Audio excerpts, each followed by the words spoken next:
we'll say hello to our favorite Danish player. Hello. Hi, guys. Hello. You have more hair. I swear to it. It's growing so fast. It's testosterone. It's the alpha male genetics. Good job, Parker. The alpha male genetics. Yeah. Thanks, I mean, Pengu. I've seen you guys' values on these websites. Like, you guys are ballers, okay? Kickstart, don't get me started here, Michael. So he's seen it, so we don't even need to get into it. You were ESL tweeting that you were worth $2 billion. I didn't know that. Like, that's crazy. $2 billion. That's wild. Why are you playing Rainbow Six right now? Because it's fun. It's really, really fun when it works. Fun. It's not as fun when it doesn't work. But Ubisoft came in really close today, and they made it work before our game. Clearly, we are their favorite team, right? Because every game was not as good as ours because it was a bit laggy, but then they were like, G2's about to play. We're going to make it nice for them. We're going to... Oh, the timing! You froze. What? You froze. Tell him he doesn't know. You froze right as you froze. froze. Would you like to repeat it, by the way? Anyway, I just appreciate Ubisoft fixing the servers. Bless. That's all I was saying. Bless. So you're saying that Ubisoft is playing favorites? It's weird. The invite is going to be on. Invite is coming up. The invite's going to be on Wednesday. They announced that they're going to be revealing the team that got it. I mean, there is always. Can't wait for it to be Team Secret. Line, so. Can't wait for it to be Team Secret, Eminem, Adventure Force. You know, there's all. Adventure Force is my pick. All right, first question for you. I want to talk specifically about the round where you and Fabian somehow managed to pull a victory out of your. In a 2v4 on Garage with you playing on pipes. Walk us through that round. Give us your mind for a second here. All right, so basically, it was going really well. You know, we had go-to shields, smoke grenades, we had mana bench, I believe, or at least we're equal. So strategies function as it should. All of a sudden, people die, shields are out, I have no smokes left, they have vertical play, there's a guy yellow, killing Crying, and we're like, okay, we gotta win now. I push up, I hide in the corner, prone like I do best. Fabian's probably not doing anything, like usual. I get Sophia stunned, and I am crying for my life. I see a really small silhouette just yeeting through the bomb side. That's the IQ. I kill her. Fabian again. The enemy player throws himself at him because he has a bad aim, but he still kills him. I then take my shotgun, pew pew, smoke main, shoot the Sophia. She's injured. Pew pew again. She's dead. I'm less than 20 health, which means I have no game sound. The guy's standing next to me. I have no idea. Crying yells, he's planting trash. He's planting trash. And then I said, okay. I peek it. I almost die. Fabian peeks it. We win. Thank you. See what happened. Thank you. You if you ever need, you have with the pew pews and stuff like that. I think you have a history, or I think you have a bright future in play-by-play if you so choose to take it.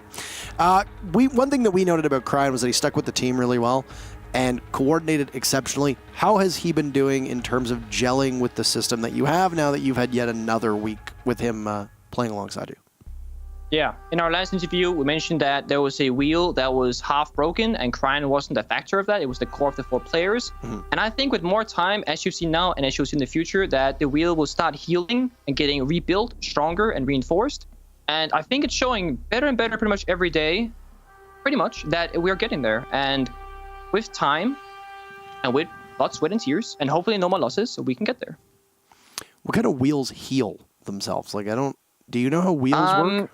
Well, so I play World of Warcraft a lot, and there's this whole like Rustful Rebellion faction, and they're basically gnomes, but they're mecha gnomes, so they're made out of like robot parts, but they're humans, so it's like a hybrid thing. Also, this movie called Upgrade, it's a great movie, give it a watch. It's a low budget sci-fi horror thing, $5 million budget, insane graphics, it's really good. Watch it. You say $5 million budget? Yeah, that's it's how much actually I'm really worth. low budget. That's how much I'm worth. Are you calling me low budget? You could have made You could have made a movie and it could have been low budget, but because you did make a movie, you're just high budget. That's how it is. Thank you. I appreciate that. Preparing for forZe, the last time you faced them was in Raleigh in August. Yes. How have they changed, and did you need to do any additional prep versus a normal Pro League team? How did you approach the actual matchup itself?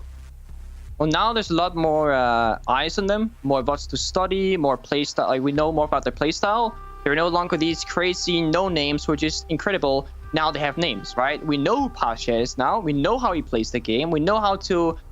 We actually have an idea of how to deal with it now, at least, whereas before we didn't. And I think that was their biggest weakness before, the wild card, the underdog story. And I think they're still extremely strong. I said the same thing about BDS, and we saw them today just on full fire. So a lot of teams right now might be looking slightly weaker than they actually appear, and some teams might appear a little bit stronger than they maybe are. And I think this season is going to be very interesting because of that. It's very shaky. We beat BDS, then Vitality beat us, but then BDS slapped Vitality. So, we beat, they beat, who beat, and then who's the winner? We don't know. I like this weird circle where it's like you beat them and then they lose. Yeah. I wanted to ask you about that because we didn't get to interview you after that Vitality matchup on Cafe, was it? Yeah. I want your thoughts on Vitality because we haven't been able to talk to Vitality this week. What's your well, I mean, you said they got slapped earlier today. What's your take on Vitality? Your former cohort is on the team in Goga. What's your read on this team? My first read, just watching the lineup on a name basis and knowing the players to the degree that I do, I'm thinking it's going to be tough. It's going to be really hard to get up and going because they have not as vocal players as you would like in a team, perhaps, and they also don't have as strong of voices in the team. Beeble was the IGL, I believe, back when they were French, but now they're going international. How does that change the dynamics? Hungry is more of a support player. Goga is most of a support player. So will Sticky take over in the injury department with the shot calling of injuring? Nobody knows. As far as I know, no one except for Beeble is a highly vocal IGL. I could be wrong. I was extremely happy to see them do as well as they did because I honestly thought it was going to be really difficult for them to actually pull to that level. And we've been scrimming them. They've been doing great. That's all I'm saying. We beat them, of course, 7-0, but they were doing great. They almost won. And I'm really happy to see Goga succeed. I'm not as happy with him beating me as I would have been with me beating him, but I am happy that he had great performances across the games that he's had so far. Good. I just wanted to know if we aligned on that one, but because I like your insights. It's always fun to chat. And I'm gonna be honest with you, we didn't have a lot of opportunity to chat last season, so it's good. It's good to have you here. But anything to say at the end of the interview? Thank you to everyone, and remember to buy Parker's movie. It's a low-budget movie, but it will be great despite that. And of course, thank you for watching Pro League. This is Michael. This is Pengu, Michael, and Taro, and we're out. We're out. You heard it. You heard it here first. Always nice to talk to you.